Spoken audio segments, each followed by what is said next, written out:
Tonight, we're celebrating a massive victory for free speech and the First Amendment. Governor Gavin Newsom's attempt to silence political parody and memes has been absolutely demolished in federal court. But this is not just about California, folks. This ruling has implications for the entire nation. And wait till you hear how even Elon Musk got involved. Plus, we've got Chris Coles, the man behind it all, with exclusive reaction to break down what this means for the future of political discourse in America. Now, listen up. While we are fighting for our freedoms, we can't forget about our health. You know what's stealing your vitality? Low testosterone. Most guys blame age or genetics, but there's a hidden culprit. It's not junk food or sugar. It's something you've been told is healthy. This one food is wrecking your T levels, and you're probably eating it daily, but here's the good news. Cutting it out could transform your energy and motivation. Our friends at V-Shred, they've got the scoop. Head over to sculptnation.com/NNN now to watch their free video. It could be the key to unlocking your true potential. Now, let's get into the topic now. Mr. Reagan posting victory. Lawsuit against Newsom has been won. According to the judge, AB 2839 does not pass constitutional scrutiny because the law does not use the least restrictive means available for advancing the state's interests here. As plaintiffs persuasively argue, counter speech is less restrictive alternative to prohibiting videos such as those posted by plaintiff, no matter how offensive or inappropriate someone may find them. Especially as to political speech, counter speech is the tried and true buffer and elixir, not speech restriction. And he says, thank you to Ted Frank and his amazing legal team who made this happen. Now, I contacted Mr. Reagan today to get comments, and here he is, Chris Coles, a.k.a. Mr. Reagan, celebrating a major court victory. Let's listen in. What are they called? Hey, Gary. This is Chris Coles, Mr. Reagan. I want to talk a little bit about my court case victory. This is what do they call it? A preliminary injunction. But yeah, the judge seemed to side with us pretty strongly. We kind of knew which way this was going to go because this bill was so unconstitutional. This law was so unconstitutional. It was ridiculous, a violation of First Amendment rights. And we won the right to continue to meme, which I absolutely love. Even Elon Musk congratulated me, which is fantastic. Thank you so much, Elon Musk. I told him, look, I will fight in a war with you any day, Elon Musk. Let's do this again. And that's what we're really doing, aren't we? We're all trying to fight in a war against the leftist craziness that is trying to violate our First Amendment rights, violate our Second Amendment rights, violate the entire Constitution. Why? Because all they care about is money and power, and we're trying to keep America free. So it wasn't the biggest victory in the world, I don't think. I feel like November is going to be 1,000 times bigger, but it was one of those important moments. And everybody's got to go vote. Everybody's got to vote for Donald Trump. We can keep America free, but we got to fight for it. Thank you for that, Chris. Now, Chris Coles really set off a shitstorm when he posted a video that started this whole thing. And he's been making even more. He's already on his 5th parody video. We've got that. He posted that a couple days ago. But this video here is what set off Gavin Newsom. This was back in September 17th. This triggered the governor of California to make this parody video illegal in violation of the Constitution of the United States. And it got over 100 million views. So if you haven't seen it, let's watch. Joe, I, Kamala Harris, and your Democrat candidate for president, because Joe Biden finally exposed his senility at the debate. Thanks, Joe. I was selected because I am the ultimate diversity hire. I'm both a woman and a person of color. So if you criticize anything I say, you're both sexist and racist. I may not know the first thing about running the country, but remember, that's a good thing if you're a deep state puppet. I had 4 years under the tutelage of the ultimate deep state puppet, a wonderful mentor, Joe Biden. Joe taught me rule number one, carefully hide your total incompetence. I take insignificant things and I discuss them as if they're significant. And I believe that exploring the significance of the insignificant is in itself significant. Talking about the significance of the passage of time, right? The significance of the passage of time. So when you think about it, there is great significance to the passage of time, and there is such great significance to the passage of time. Another trick is trying to sound black. I pretend to celebrate Kwanzaa, and in my speeches, I always do my best Barack Obama impression. So hear me when I say, I know Donald Trump's type. And okay, look, maybe my work addressing the root causes of the border crisis were catastrophic, but my knowledge of international politics is truly shocking. The United States shares a very important relationship, which is an alliance with the Republic of North Korea. It is an alliance that is strong and enduring. And just remember, when voting this November, it is important to see what can be, unburdened by what has been. And by what has been, I mean Joe Biden. You think the country went to over the past 4 years? You ain't seen nothing yet. Gillette. Oh, Mr. Reagan. Now, September 17th, giving you some backstory here. We at Hamlink Law filed a lawsuit against the Attorney General and Secretary of State of California on behalf of Mr. Reagan, the creator of the YouTube parody that Elon Musk retweeted to enjoin enforcement of these unconstitutional bills. Like, they freaked out so bad over this meme that they passed legislation that triggered a lawsuit and an injunction. How much time and money was wasted over a frickin' meme? Here's Gavin Newsom bragging about it. Mr. Reagan, this is back in September 18th. He says, I'd like to personally thank Gavin Newsom for unintentionally making my AI parody go viral again. I just thought there are a lot of deepfakes out there. There's not a lot of disclosure. There's not a lot of labeling. So among the many AI bills that are on the desk are three specific election-related bills. Do you want to sign some laws?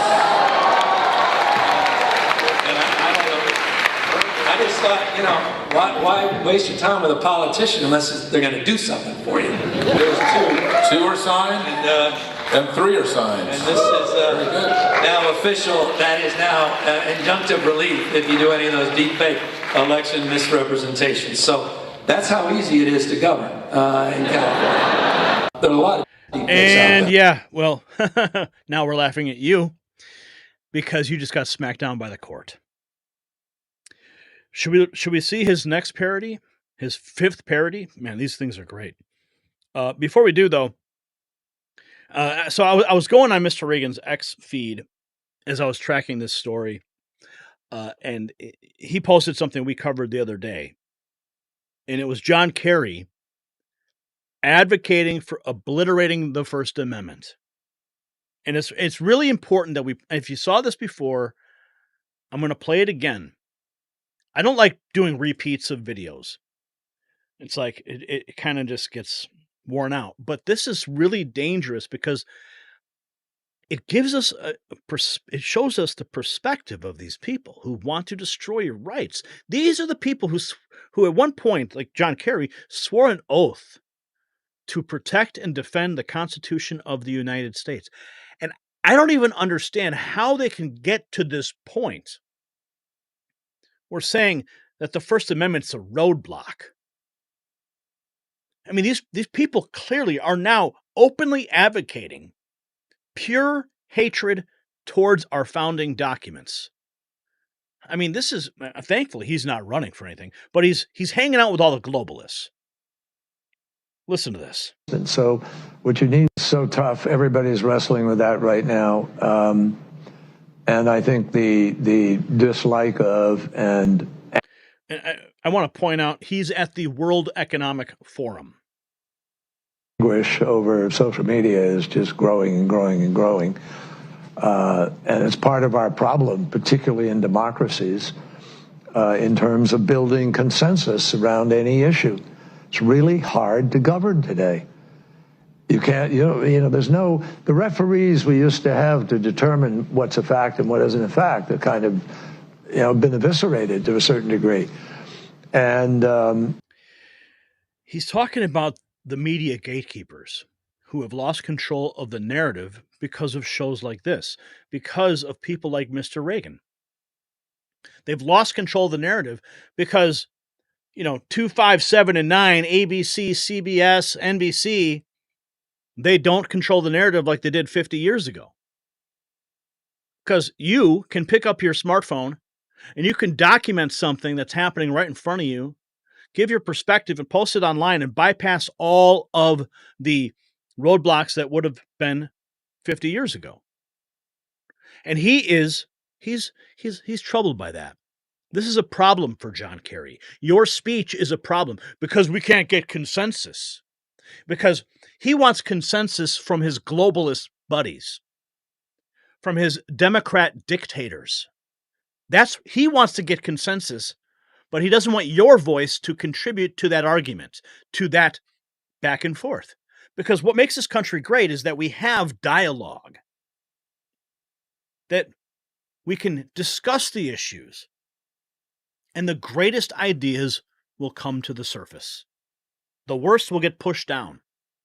And that's what's great about what this injunction is with Mr. Reagan's case. And what that judge said, we need more speech, not restricting it. And when I look at a lot of this AI stuff out there, these parody videos, or I see, everyone's doing it now. They're creating these deep fakes where you have a politician or someone speaking something they would never have said. And I see it no different than the caricatures or the comics of old, when you would see in the newspaper and you'd see these caricatures of politicians and doing things and saying something. It's the same. It's all in the same vein. It's all creative art that is designed to express a message of truth and to inform people through satire and comedy. But this is a roadblock for these people. They don't want your voice to add to that work for consensus. It's only what they want to be put on this table. Let's continue. In fact, that kind of, been eviscerated to a certain degree. And people go and that people self-select where they go for their news or for their information. And then you just get into a vicious cycle. So it's really, really hard, much harder to build consensus today than at any time in the 45, 50 years I've been involved in this. And there's a lot of discussion now about how you curb those entities in order to guarantee that you're going to have, some accountability on facts, et cetera.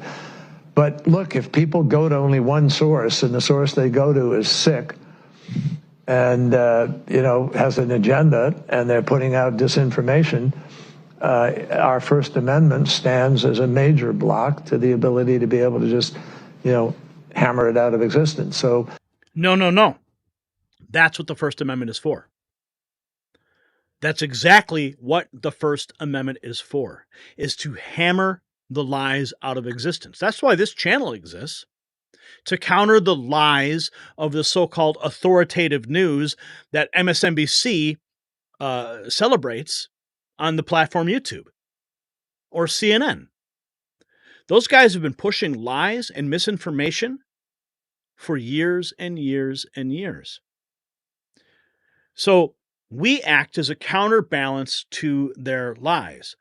But because they don't like the facts that we do, the facts that we counter with, they want to destroy channels like this, voices like ours.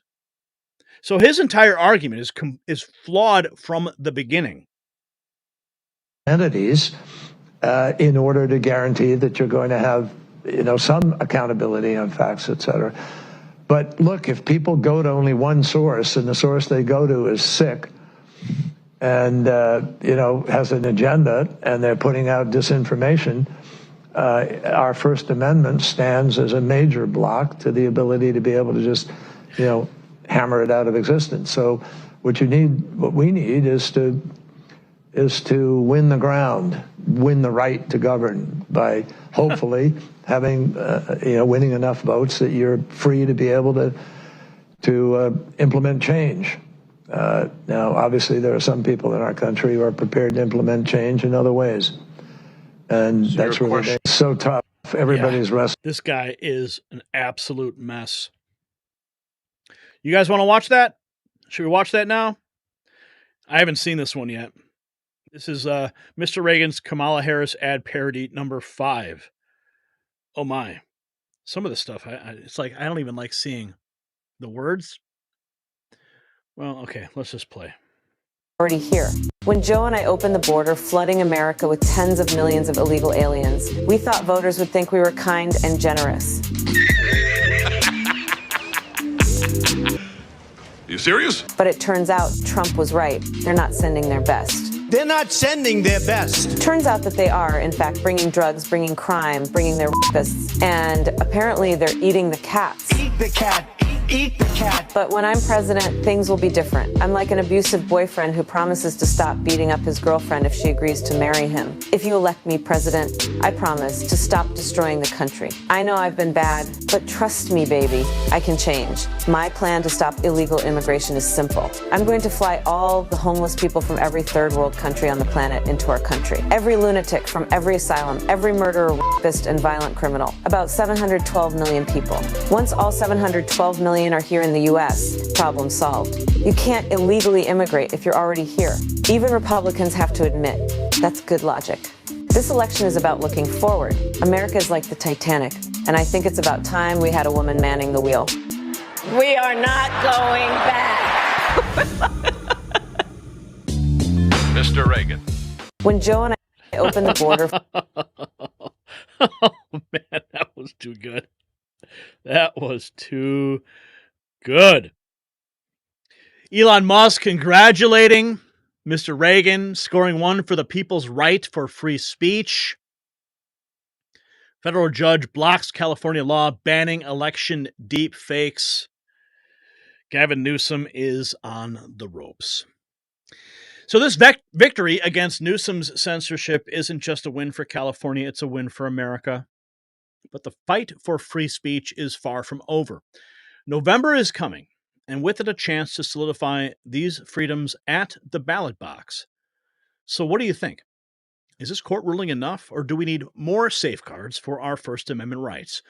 Share your thoughts in the comments, and remember, your voice, your vote, and even your memes, they all matter in this ongoing battle for liberty.